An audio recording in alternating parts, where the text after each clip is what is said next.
general historiador, quien lo identifica cualquier venezolano siempre es con el Esequibo, el territorio Esequibo y el río Esequibo, que es muy importante. Y le decíamos que Guyana, dejando el Acuerdo de Ginebra del 66, va a La Haya a judicializar el tema, pero por una razón también pragmática, de petróleo, de riqueza, queriendo quitarnos ese territorio, ¿no? Sin lugar a dudas, el objetivo es económico y el problema es más que jurídico, es económico. Ellos lo meten allí en la Corte Internacional de Justicia, pero es para tratar de justificar la posesión que tienen de un espacio geográfico que le pertenece a Venezuela por la historia, por la razón y por la justicia, sin lugar a dudas. Que además ellos firman el Acuerdo de Ginebra, precisamente con Gran Bretaña, que estaba en ese momento. Pero lo digo yo en mi libro, de que la espada de Damocles que tiene Guyana es la firma del Acuerdo de Ginebra, porque precisamente el presidente Burnham, por estar queriendo hacer una gracia personal y hacer una propaganda personal para él quedarse como presidente, resulta ser que involucró a la Guyana inexistente todavía, porque era colonia, en el Acuerdo de Ginebra. De hecho, cuando Venezuela reconoce a Guyana dentro de la política del tercer mundo, hace la observación que ese territorio está en discusión. Fabuloso, ahí la tengo por ahí en mi maletín, el documento, donde precisamente el 26 de mayo de 1966, Venezuela, por un lado, no debió haberlo hecho, porque tenía que tener esa carta debajo de la manga, sí. Pero sin embargo reconoció, pero afortunadamente a alguien se le prendió la luz y le pusieron una observación diciendo claro y preciso que le reconocíamos la independencia a Guyana, al nuevo país llamado República Cooperativa de Guyana, pero del río Esequibo hacia el este, porque del río Esequibo hacia el oeste es territorio venezolano. Entonces lo ponen en forma explícita, dentro de la misma. Es tanto lo explícito que está, que Guyana en ninguna oportunidad la escuchamos por allí sacar a relucir o a sacarnos en cara que nosotros le reconocimos la independencia, porque el mismo documento donde le reconocemos la independencia, le decimos claramente de que el Esequibo es nuestro. Ahora, ¿por qué en el caso de Guyana el Caribe no ha sido claro en el pronunciamiento de solidaridad continental? Bueno, quizás precisamente por los nexos o los lazos que tienen con el CARICOM y la Commonwealth. Entonces eso les genera una hermandad prácticamente automática para ellos, de manera tal que han tenido el apoyo de la Commonwealth y el CARICOM, a pesar de todo el esfuerzo que ha hecho Venezuela para influenciar sobre el Caribe, sobre todo con Petrocaribe, que en el momento, pero nosotros fuimos medio lerdos allí porque precisamente teniendo la posibilidad de forzar la barra y de apretar un poco las tuercas, no lo hicimos en su debida oportunidad y le dimos chance, como lo digo yo al final en el epílogo de mi libro, que vinieran unos hechos sobrevenidos. Y el hecho sobrevenido más importante es el problema del petróleo, la aparición del petróleo allí y del gas.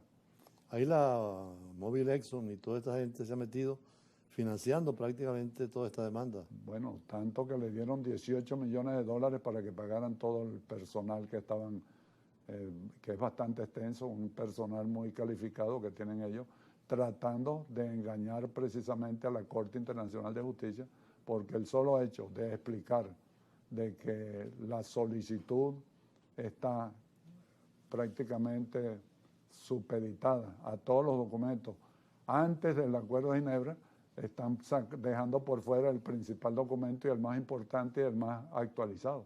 Entonces el Acuerdo de Ginebra mata todo, mata el laudo arbitral de París y mata todo lo que precisamente hubo con antelación al Acuerdo de Ginebra. Por cierto, todo el Acuerdo de Ginebra, me imagino que fue resultado de la nueva actitud de la denuncia hecha por el abogado Malher Prevost de Estados Unidos.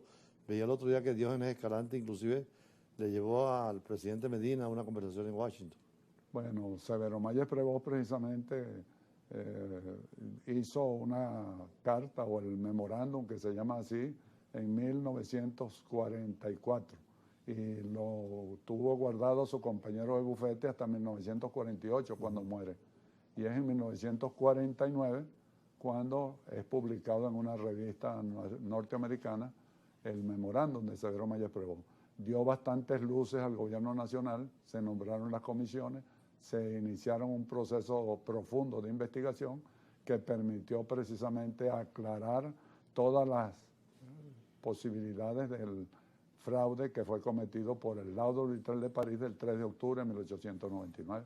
A pesar de que yo lo he dicho en varias oportunidades, debemos de declarar nulo e írrito el tratado arbitral de 1857, porque si logramos anular, que debemos hacerlo, el laudo arbitral de París, declararlo como lo hemos declarado, nulo e írrito, y comprobado ese hecho, resulta ser que va a quedar vigente el tratado arbitral. Claro. Y vendríamos a caer nuevamente en las manos de un documento que es totalmente leonino, por cuanto no hay la posibilidad de que haya cualquier tipo de laudo arbitral donde podamos salir gananciosos, por cuanto es muy leonino el tratado arbitral de 1897. Se señala también la falta de verdadera actitud del secretario de Naciones Unidas, tanto Ban Ki-moon como Guterres. Totalmente motivado, que ellos interpretaron el que nosotros le habíamos dado el consentimiento y nosotros no hemos dado ningún consentimiento, y no habiendo consentimiento no hay la posibilidad de que tenga facultades, porque la Corte Internacional de Justicia tiene jurisdicción. Eso es como que podamos decir una barbaridad de que una cocina no sirve para cocinar, una cocina es para cocinar. Precisamente la institución que es adecuada para tratar el tema es la Corte Internacional de Justicia. Pero la Corte Internacional de Justicia, para tener competencia, tiene que tener consentimiento. Claro, y nosotros nunca le hemos dado consentimiento a ninguna institución de ninguna naturaleza para que puedan tener la competencia para juzgar un caso en donde está involucrado precisamente lo más sagrado de un país, que es el territorio. ¿Qué opina usted, ya para terminar, de las salidas que tenemos, qué debemos hacer siendo un territorio nuestro, teniendo base jurídica? Ya lo he dicho, el Acuerdo de Ginebra, de que ponía de lado todo lo que era el laudo arbitral, prácticamente lo daba sin efecto. ¿Qué debemos hacer ahora? Hacer lo que estamos haciendo, hacer actos de presencia. Yo lo he dicho en varias oportunidades y luego he puesto por escrito. Tenemos que acercarnos, tenemos que conocerlos, tenemos que enamorarlos y después penetrar en nuestro territorio para recuperarlo. Eso llevará un tiempo, eso no es obra de un día, de la noche a la mañana. Y yo siempre pongo como ejemplo a España, que estuvo invadida por allá con 700 años con los moros, estuvieron allí, y resulta ser que los españoles siguen siendo españoles a pesar de estar dominados durante 700 años.